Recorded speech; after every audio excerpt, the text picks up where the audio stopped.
a podcast called Strangest Fruit. We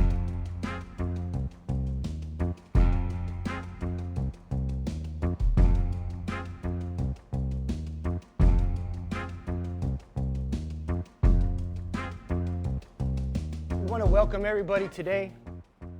This is the birth of the Compton Innocence Initiative. We've all traveled here and got here through different journeys. But at the end of the day, we're here for one single reason, that's to bring home Lamont Kellum Jr. and Christopher Stone.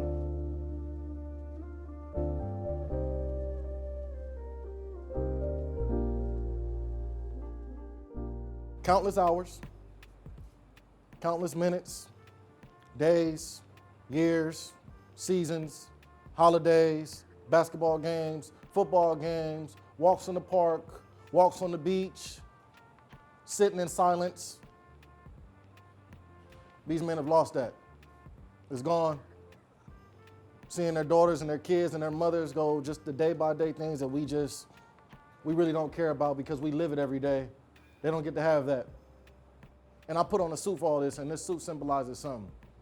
When I went down and looked it out, I said, what am I gonna do to make something that's a statement?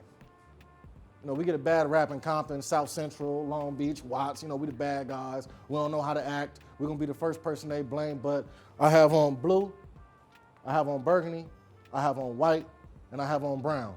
Because I'm gonna walk with my brown brothers. If we got a side that's over here that need to make some peace going on, I'm gonna go to the red team. If it's the blue guys I need to holler at, I'm gonna holler at the blue guys. And I ain't got no problem with my white folks out there. We're gonna stand in it together because it takes all of us to make this happen. Everybody's a piece of this ultimate recipe for success, and that's to get these men home and then further the history that they're gonna make. Yeah, we'd like to invite up to speak the Cal State LA Innocence Project.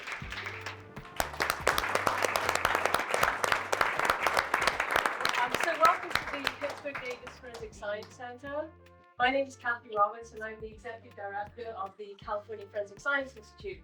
So this facility is actually an operational forensic science lab.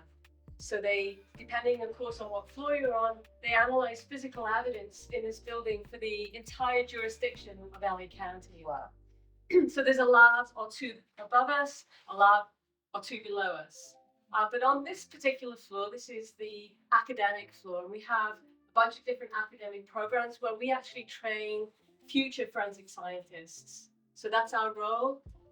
We have a mission within CFSI that I run, and that mission is multidisciplinary. So we, for example, in our programs, we train our students in research development, we have professional training, we have student support activities, and we also have community engagement, which is basically what we're doing tonight, engaging with the community. So in terms of our role with our students, what we're doing with our students is really serving the university, we're serving our profession, and we're also serving the justice community.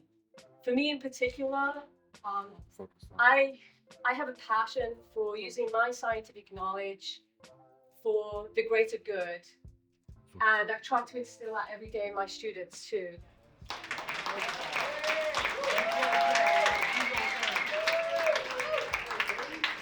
Thank you so much for coming out and for caring about this really, really important issue. Improving the criminal justice system, making sure horrific injustices are corrected, and all the people who need to come home come home. So I'm Paula Mitchell. I'm the director of the Los Angeles Innocence Project. I have been doing this work for a little over 8 years. And with my incredible team, my attorneys in back, Hillary Page Eliza, we have brought home 13 people convicted of murder and other serious felonies.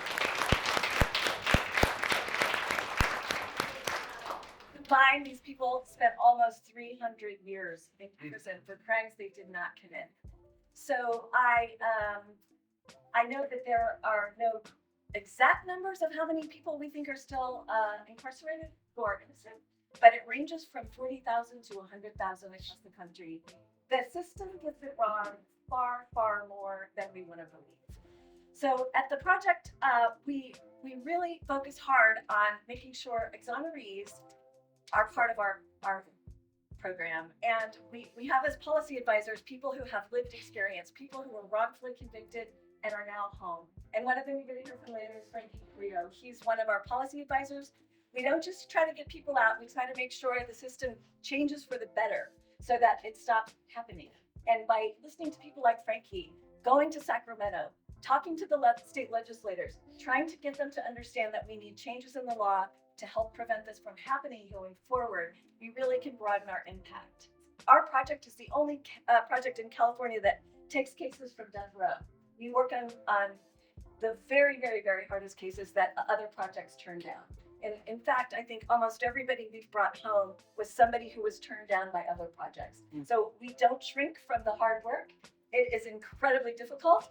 As everybody knows who's tried to get a wrongful conviction overturned, it's not easy. They want it to be final, and you have to dig up some really, really good stuff in order to get the court's attention and to get that case overturned. So we're here as a resource for everybody in the community who needs help, and we're happy that Compton Innocence Initiative is about to join us. So that's all.